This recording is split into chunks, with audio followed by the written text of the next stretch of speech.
নমস্কাৰ বন্ধু বান্ধৱীসকল আমি কিছুদিন আগতে এটা ভিডিঅ' আপলোড কৰিছিলোঁ যে আমি অহা কম্পেৰেটিভ এক্সামবিলাকৰ কাৰণে আমি কুৱেশ্যন এনচাৰৰ ডিছকাছ কৰিম তো আজিৰ পৰা আমি সেই টপিকটো আমি আৰম্ভ কৰিবলৈ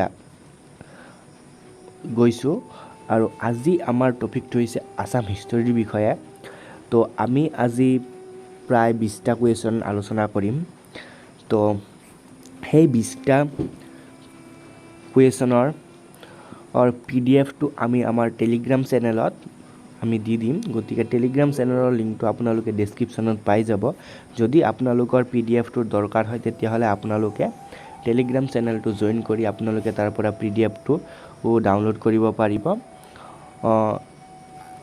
গতিকে আজি আমি ষ্টাৰ্ট কৰিব ওলাইছোঁ আমাৰ ফাৰ্ষ্ট লেসন আসাম হিষ্টৰীৰ তো আমাৰ প্ৰথম কুৱেশ্যনটো হৈছে অসমৰ প্ৰাচীন নামটো কি তো ইয়াতে টাইপিং মিষ্টেক হৈছে প্ৰাচীন নাম কি হৈ আছে এইটো হ'ব অসমৰ প্ৰাচীন নামটো কি তো আমি সকলোৱে জানোৱে যে অসমৰ প্ৰাচীন নামটো হৈছে প্ৰাগজ্যোতিষপুৰ তো অসমৰ প্ৰাচীন নামটো কি অসমৰ প্ৰাচীন নামটো হৈছে প্ৰাগজ্যোতিষপুৰ তাৰ পাছত আমাৰ 2 নম্বৰ কুৱেশ্যনটো হৈছে কাৰ দিনত চীনা পৰিব্ৰাজক অসমলৈ আহিছিল অৰ্থাৎ কোন ৰজাৰ দিনত কোন ৰজাৰ শাসনকালত চীনা পৰিব্ৰাজক অসমলৈ আহিছিল গতিকে আপোনালোকে যদি এনসাৰটো জানে তেতিয়াহ'লে আপোনালোকে কমেন্ট বক্সত কমেন্ট কৰিব পাৰে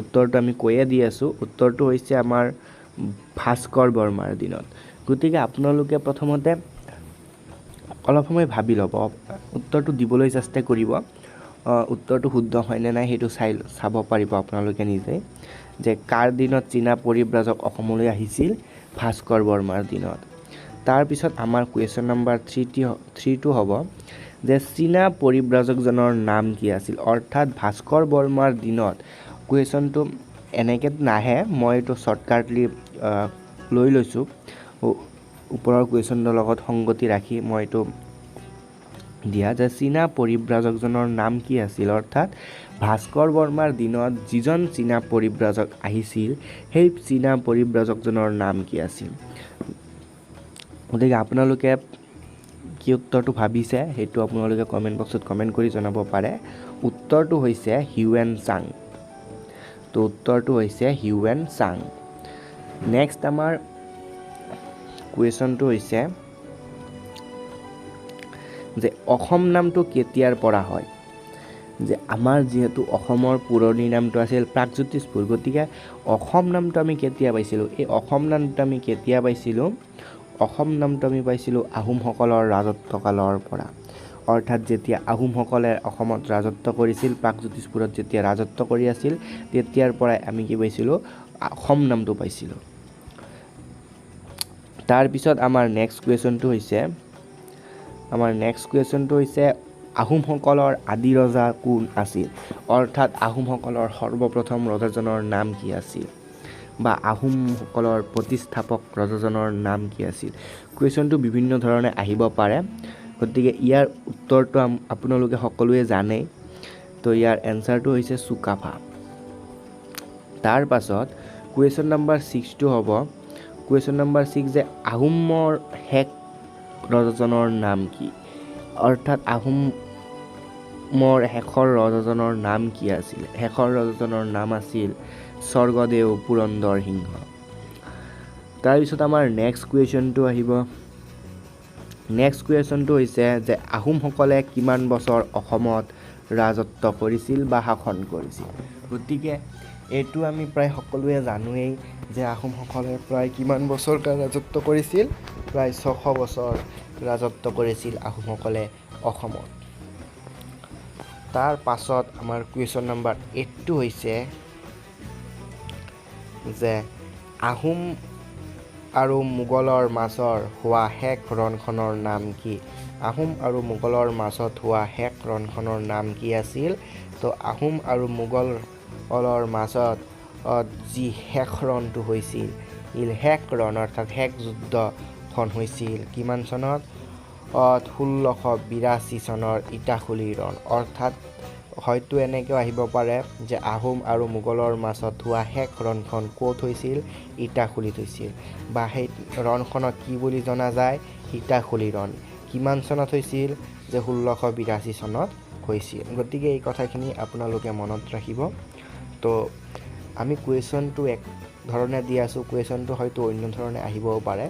গতিকে আপোনালোকে সেইখিনি অলপ ভালদৰে মনত ৰাখিব। তেতিয়াহ'লে আপোনালোকে যদি কুৱেশ্যনটো অলপ বেলেগ ধৰণেও দিয়ে তেতিয়াহ'লে আপোনালোকে এনচাৰটো দিব পাৰিব। হয়তো এই কুৱেশ্যনটো 8 নম্বৰ যিটো কুৱেশ্যন, সেই কুৱেশ্যনটো হয়তো এনেকৈও আহিব পাৰে যে 1682 চনৰ ইটাখুলিৰ ৰণ কাৰ কাৰ মাজত হৈছিল? তেতিয়া আপোনালোকে ক'ব লাগিব আহোম আৰু মোগলৰ মাজত হৈছিল। গতিকে তেনেধৰণৰ কথা অলপ মনত ৰাখিব। তাৰপিছত আমাৰ 9 নম্বৰ কুৱেশ্যনটো হ'ব। 9 নম্বৰ কুৱেশ্যনটো যে কোনজন আহোম ৰজাই নিজৰ মাকৰ স্মৃতিচিহ্ন হিচাপে জয়সাগৰ পুখুৰী আৰু জয়দৌল নিৰ্মাণ কৰিছিল? যে কোনজন আহোম ৰজাই নিজৰ মাকৰ স্মৃতিচিহ্ন হিচাপে জয়সাগৰ পুখুৰী আৰু জয়দৌল নিৰ্মাণ কৰিছিল?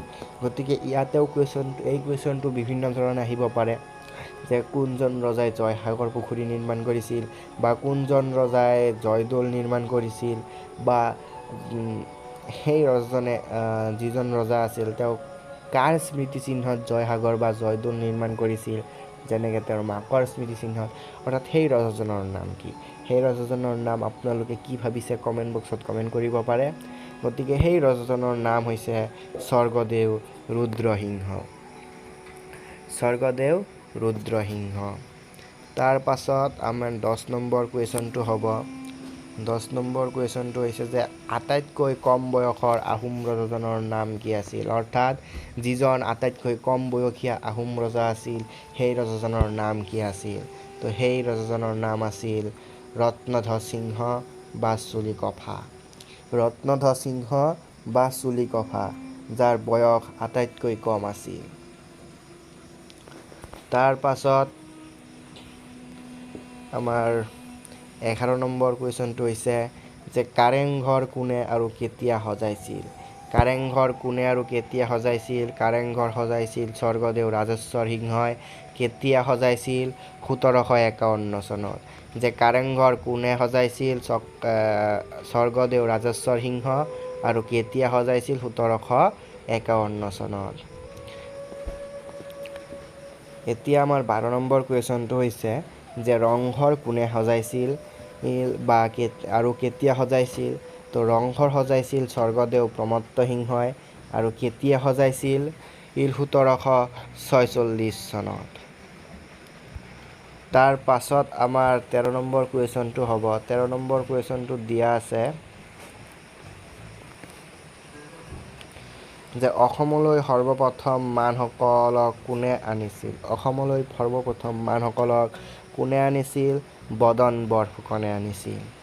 তাৰ পাছত আমাৰ 14 নম্বৰ কুৱেশ্যনটো হ'ব। 14 নম্বৰ কুৱেশ্যনত দিয়া আছে যে কেতিয়াৰ পৰা অসম ব্ৰিটিছৰ অধীনলৈ যায়? কেতিয়াৰ পৰা অসম ব্ৰিটিছৰ অধীনলৈ যায়? অসম ব্ৰিটিছৰ অধীনলৈ যায় 1826 চনৰ 24 ফেব্ৰুৱাৰীৰ দিনা। অৰ্থাৎ ইয়াণ্ডাবু সন্ধিৰ অসমৰ সৈতে ব্ৰিটিছৰ যিটো সন্ধি হৈছিল তাৰ নাম আছিল ইয়াণ্ডাবু সন্ধি। অৰ্থাৎ ইয়াতে আৰু এটা কুৱেশ্যন হ'ব পাৰে যে ইয়াণ্ডাবু সন্ধি কেতিয়া হৈছিল? যে 1826 চনৰ 24 ফেব্ৰুৱাৰীত। তাৰ পাছত কুৱেশ্যনটো হৈছে আমাৰ যে কাৰ দিনত চীনা পৰিব্ৰাজক হিউৱেন-চাং অসমলৈ আহিছিল? কাৰ দিনত? কুমাৰ ভাস্কৰ বৰ্মাৰ দিনত। কুমাৰ ভাস্কৰ বৰ্মাৰ দিনত হিউৱেন-চাং অসমলৈ আহিছিল। তাৰ পাছত আমাৰ কুৱেশ্যনটো হৈছে যে কোচ বংশৰ শ্ৰেষ্ঠ ৰজাজনৰ নাম কি আছিল? আমি আহোম ৰজা, কোচ ৰজা, পাল বংশ, বৰ্মন বংশ এনেকুৱা বিভিন্ন বংশৰ নাম আমি শুনিছোঁ। গতিকে সেই কোচ বংশৰ শ্ৰেষ্ঠ ৰজাজনৰ নাম কি আছিল? নৰনাৰায়ণ। তাৰ পাছত আমাৰ 17 নম্বৰ কুৱেশ্যনটো হৈছে যে শৰাইঘাটৰ ৰণ কোনজন আহোম ৰজাৰ দিনত হৈছিল? শৰাইঘাটৰ ৰণ কোনজন আহোম ৰজাৰ দিনত হৈছিল? শৰাইঘাটৰ ৰণ হৈছিল চক্ৰধ্বজ সিংহৰ দিনত। আহোম ৰজা চক্ৰধ্বজ সিংহৰ দিনত শৰাইঘাটৰ ৰণ হৈছিল। তাৰ সেনাপতি কোন আছিল? আহোম সেনাপতি আছিল লাচিত বৰফুকন।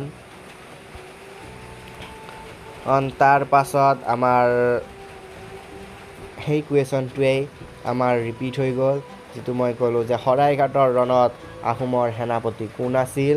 আহোমৰ সেনাপতি আছিল লাচিত বৰফুকন। তাৰ পাছত 19 নম্বৰ কুৱেশ্যনটো হ'ব যে শৰাইঘাটৰ ৰণত মোগলৰ সেনাপতি কোন আছিল? তো মোগলৰ সেনাপতি আছিল ৰামসিংহ। তো শৰাইঘাটৰ ৰণ কাৰ কাৰ মাজত হৈছিল আমি গম পালোঁ যে আহোম আৰু মোগলৰ মাজত শৰাইঘাটৰ ৰণ হৈছিল। তাৰ পাছত 20 নম্বৰ কুৱেশ্যনটো হৈছে আমাৰ অৰ্থাৎ আজিৰ শেষ কুৱেশ্যনটো যে মণিৰাম দেৱানক কেতিয়া ফাঁচি দিয়া হৈছিল? মণিৰাম দেৱানৰ নাম আমি সকলোৱে শুনিছোঁ, গতিকে মণিৰাম দেৱানক কেতিয়া ফাঁচি দিয়া হৈছিল? এইটোৰ এনচাৰটো আপোনালোকে কমেণ্ট বক্সত কমেণ্ট কৰক। যদি আপোনালোকে জানে তেতিয়াহ'লে কমেণ্ট বক্সত কমেণ্ট কৰি জনাব পাৰে। আৰু ইয়াৰ এনচাৰটো হৈছে 1858 চনৰ 26 ফেব্ৰুৱাৰী। 1858 চনৰ 26 ফেব্ৰুৱাৰীত মণিৰাম দেৱানক ফাঁচি দিয়া হৈছিল। গতিকে আজিৰ ভিডিঅ'টো এইখিনিতে আমি সামৰিছোঁ। নেক্সট আমি আকৌ ভিডিঅ' লৈ আহিম। আমাৰ এতিয়া এই পাৰ্টটো চিৰিয়েলি চলি থাকিব আপোনালোকৰ কম্পিটিটিভ এক্সামৰ কাৰণে। আমি ঠিক এনেদৰেই কিছুমান কুৱেশ্যন পেপাৰ প্ৰিপেয়াৰ কৰিম আৰু সেই কুৱেশ্যন কুৱেশ্যন এনচাৰখিনি আপোনালোকৰ ওচৰত আমি দাঙি ধৰিম আৰু সেই কুৱেশ্যন এনচাৰৰ সম্পূৰ্ণ PDF বিনামূলীয়াকৈ আপোনালোকে আমাৰ টেলিগ্ৰাম চেনেলত আপোনালোকে পাই যাব। টেলিগ্ৰাম চেনেলৰ লিংকটো আমি আমাৰ ডিছক্ৰিপশ্যনত দি দিম। তাৰ পৰা আপোনালোকে টেলিগ্ৰাম চেনেলত জইন কৰি PDFবিলাক ডাউনলোড কৰিব পাৰিব। ধন্যবাদ। আজিৰ ভিডিঅ'টো এইখিনিতে সামৰিছোঁ।